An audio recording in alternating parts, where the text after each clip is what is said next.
Hello everyone and welcome back to Rebel Brick. Today we are kind of taking a break from doing Legos, and today we're kind of talking about different terrain and things that I have and things that I'll use in some of my different campaigns with my friends and that. I've done role-playing games of various types for quite a few years, and along with that I've got different ways of trying to do things. I've got some more wargame style to doing Dungeons and Dragons to fantasy to space to whatever, and all the different types of things. And I left my Lego house. I'm actually doing this on Halloween here. I didn't do our Space Force this week because I figured take the day off for the holiday. And you're looking at this, hopefully everybody had a happy Halloween.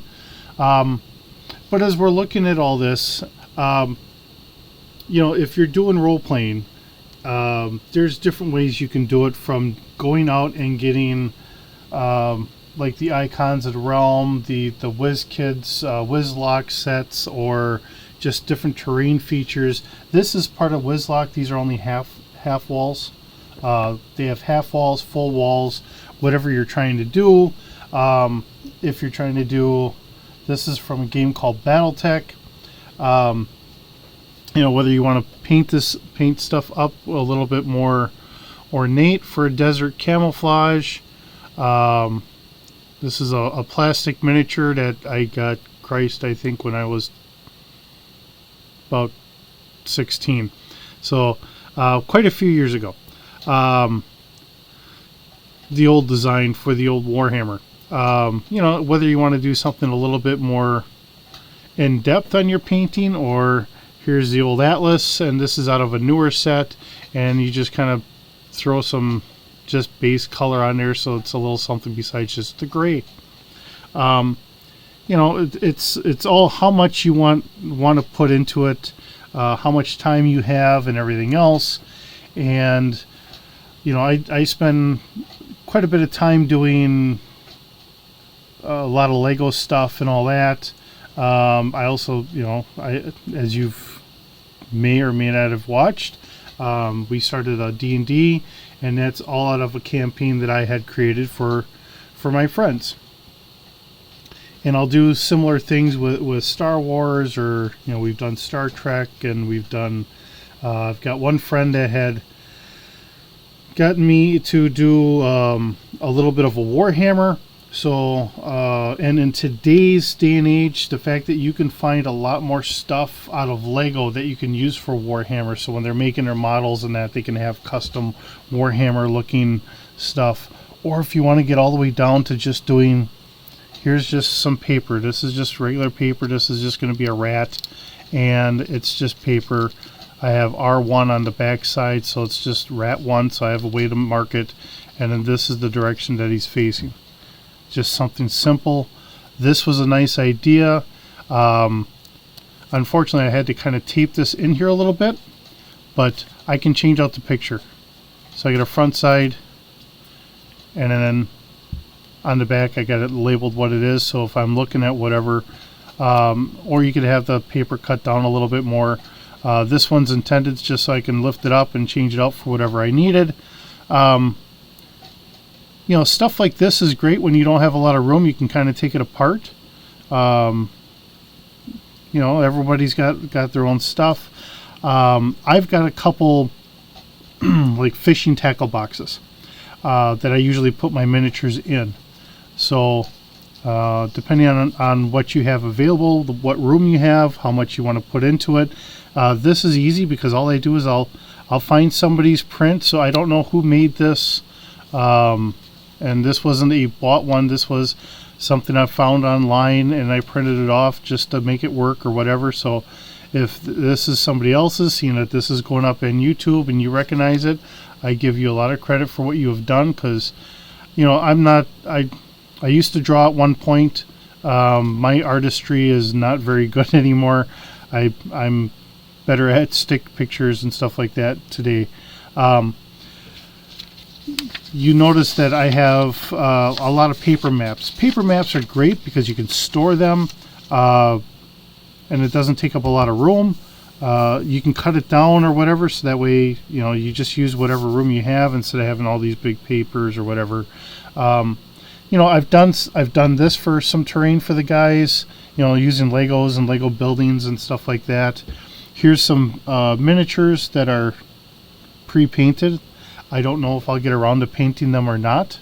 I probably should, but unfortunately, as I'm getting older, my hands start shaking a little bit. So doing Legos is a lot nicer for me on that regard, because that way I don't have to worry about my hands shaking while I'm trying to paint.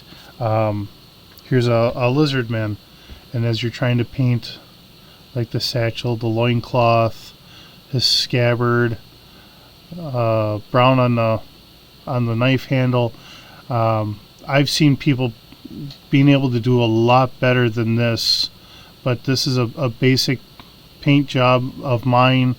Nothing overly spectacular. This is a plastic figure. I'm happy with it. I know it's not going to win any competition, but it at least gives us the illusion of what we're looking at. So, and in today's day and age, and I'll show you here, we have pre-painted figures. So for those of us that, like I said, my hands start shaking now. Now we have pre-painted miniatures, which is nice. They're a little bit more expensive, and I admit that, but they're nice to have. So if I pick up miniatures, I like to pick them up painted already. And here again, that's another pre-painted one. That is not one that I did. So if you're trying to have like a little mage or something like that, I think this is a gnoll. Looks like a gnoll. Yep, it's a gnoll. This is from WizKids. So the nice thing is it does tell you what it is. And of course he's got two hand axes in there and that, and it looks really nice. If you can find them and you're looking for miniatures, the old Mage Knight miniatures worked really well.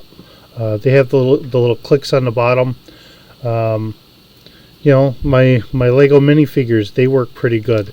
And the nice thing is I can put whatever guns or swords or whatever if I needed to. And then as always, I always topple things over, I swear. Okay. Alright. And then we have, just printing off doors and stuff like that. So this is just a basic door. So if I need a door on a map, here's a door on a map. Whether I need a big cargo door or utility door like that, or if you're doing a smaller map and you're just trying to have a door there, a door like this works. I do have doors. Well, here's a door from the Wizlock. So, you can look in. There's the door and all that. Like I said, these are the half walls. They have full wall and then they have half wall.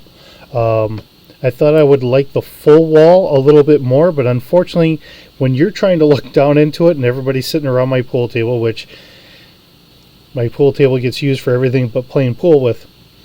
So everyone can have a good laugh at that one because it is funny. Having a full wall and then you have figures behind it, sometimes it's hard to see what everything is. So actually having a half wall here is kind of nice. So you can see the figures behind it, especially when you start having like our rats, or if you have like gnomes or halflings or whatever. Now here's a young lady barbarian type archer, and of course even with a half wall she doesn't stick out all that much.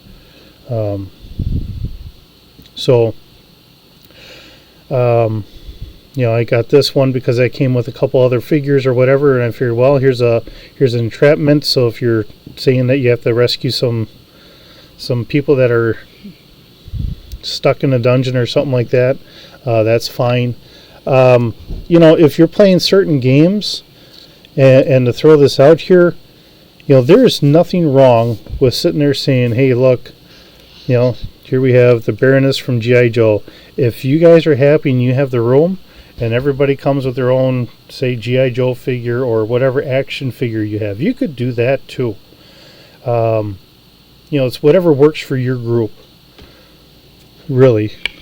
Putting that there. Some of the nice things with doing some of these, now it comes in a nice box here, and as you can see, I've never opened this box because I bought it and then we don't get together, or I end up using more of my paper terrain. So I really don't get that out. So let me slide this back. We'll open this up together.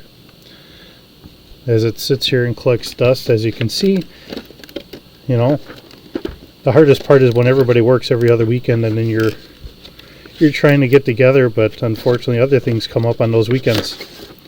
So here's just like a bar set.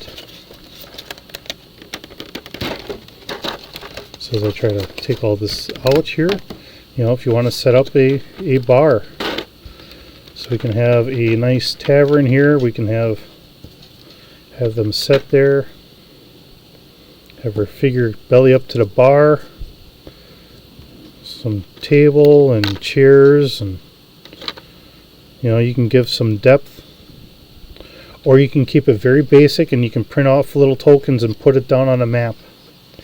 All the fun things in that, just to give everyone a sense of what's going on. Now, some of the things I've noticed, and maybe you've noticed when I've done some of the Star Wars, having like the paper tile maps, some of the issues I have had is we were going into a graveyard, and because everything was on the map, some of the guys did not see that there was a fence there. So having things in the 3D sense, even if you just have like paper half walls, it does give the group of guys or girls that you're working with a little bit of an idea of what they're seeing. There's plenty of different companies that are selling stuff online on like Amazon's and AliExpress, and I'm sure Etsy, I believe I've looked, and because I do a lot of like Star Wars and stuff like that, because I do love the game. But even with something I'll do Star Wars for a little while, and then all of a sudden it's like, I feel like Star Trek, or I feel like something else.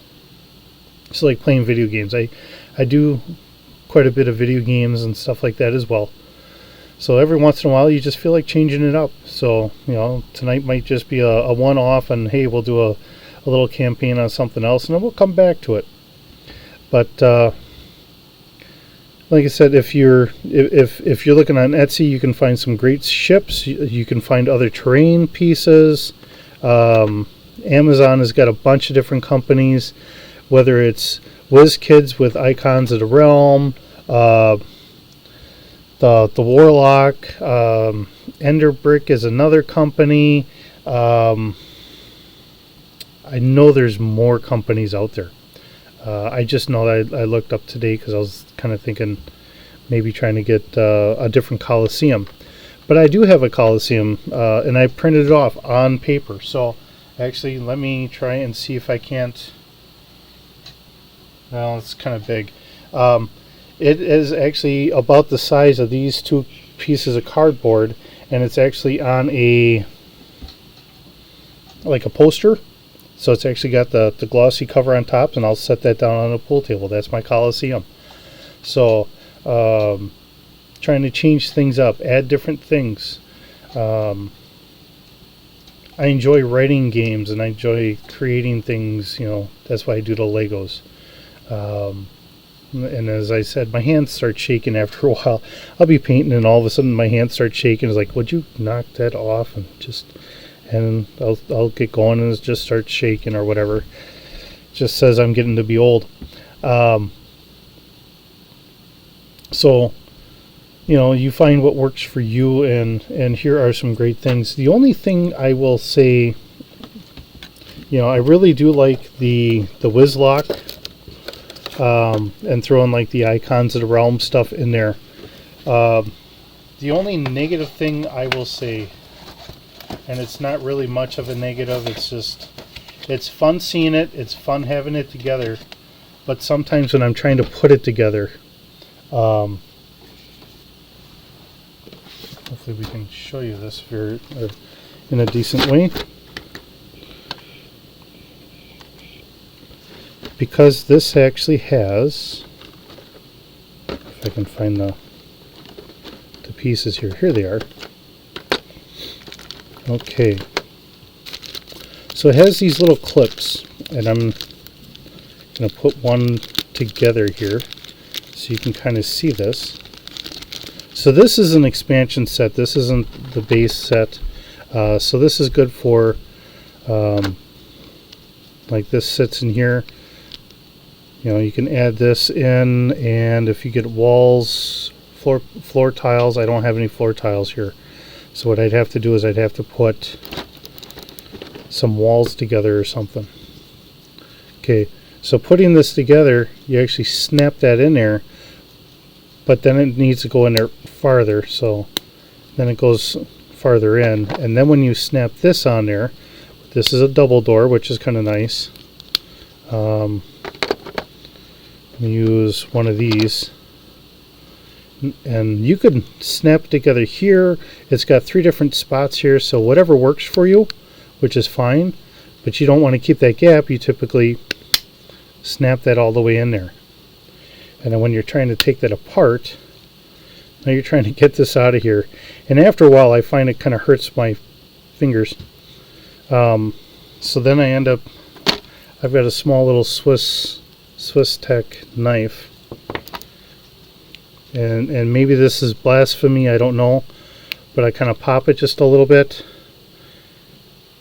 and I try and pull it out of here, and then I can get it out. It saves my fingers a little bit. That's the only negative I really have for these. Outside of that, these are really a lot of fun. And when I have the time to put them together ahead of time, which, you know, if the guys are going to come over or whatever, I'll try and get the time or so. Sometimes when I'm trying to do my videos, though, I'm trying to, unfortunately, try and get a couple other things done at the same time.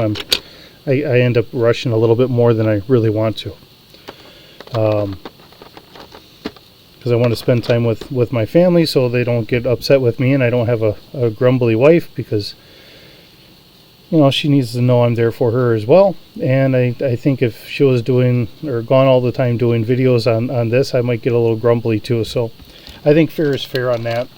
And this is for fun. And when it gets to be not for fun, then I have to figure out what I'm going to do. But this is all for fun.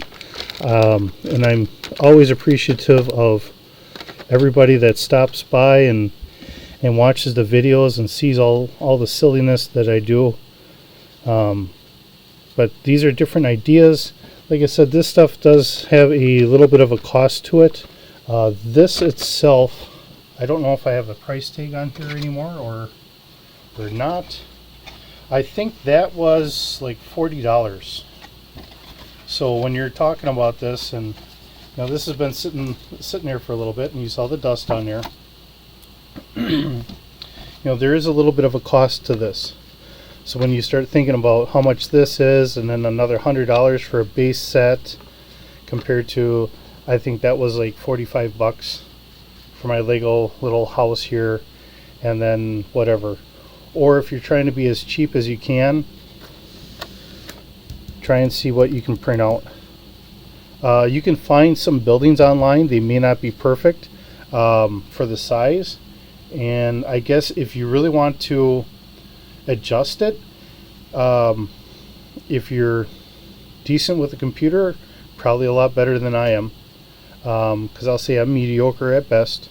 I would say take and put a picture of something like this, or do this on like Excel. Would it be Excel? I think Excel, because you can have Excel as 1-inch grids, and then you can color it in, and you can do whatever. So that would work too. So just trying to build maps or something like that, if you wanted to do it in Excel, so you can have the, you know, everything is in 1-inch grids, or if you want to go just a little bit bigger, because you notice the bases are right on there, and you want to just be a little little bigger than that, that's fine too. Especially once you start getting these big guys, because they take up so much room. You know, they take up a 10 foot by 10 foot section, or 3 meters, because most of the rest of the world goes by meters, and I realize the United States is one of those countries that still uses the imperial system. I think in the world today we're down to what, just two countries in the world that are still using the imperial system. So from the rest of the world we're a little behind the times yet, but it still works for us.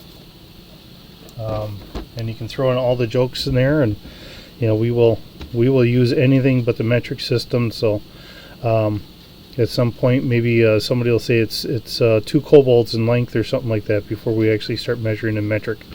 So you have a lot of different options for what you want to use, you can use in that. And if space is a very limited thing, or you're just changing things up, especially for doing different monsters, having something like this, just to say all I need is like 1 set of these, and I think like 10 of them were in a set, maybe it's 12. You can get a bunch of different pictures, and you can just print it off, and there's your monster for the day. Or maybe you just have a couple different little pictures that you can quick swap out and stats for them, so you're good to go. But it is really nice when you do have, and I probably won't paint this. I bought this not with the intention of really worrying about painting it, but it's something I can put down, so you know, the guys can sit here and say, yeah, there's a representation of a nice fountain, or we got a well sitting somewhere, or whatever else. So it really does kind of help everybody understand things. I know when I was in high school we never had anything like this. It was never even an idea. I think I only knew of one person, and that was a college graduate when I was in Boy Scouts, and he actually had some terrain stuff. And otherwise, whenever I did it, and me and the guys, it was just all in our imagination. So yeah, I mean, it's just whatever your mind can come up with, even if you're trying to say that that's a warp drive for a ship. You know, it's a great thing to be able to have the imagination and to be able to create things, whether it's doing it in role-playing games, or if you can do it in Lego, or if you can write it down on pen and paper and create books. The imagination and being whimsical and silly and that sometimes is a lost thing in the world, and to be able to have fun with it, even on serious things, when you have these big 3 to 5 story tall robots that are tromping around and can squish a person with ease. Just the silliness, because you'll roll something and I should definitely hit and you miss completely. Doing role-playing games to me is like what my parents or my grandparents would have been doing with cards, and that's the way I see the world. If I can get the guys together for 4 hours and we actually roll the dice for maybe a half hour of it and have a little bit of fun, but I still have the guys here and we can shoot the breeze and see what's all going on. It's nice to actually get people together. I mean, it's one thing if we can get online and we can talk, but it is a lot nicer when we can get together, even if it means that we pick up our cell phones and we're showing each other, here's the silly memes that we've seen. You know, you have that satisfaction of hearing each other laugh and just having fun. Unfortunately, in our fast-paced world today, it seems like it's harder to do, but we try. With that being said, thank you so very much for joining me today. I hope you have a wonderful day and keep working.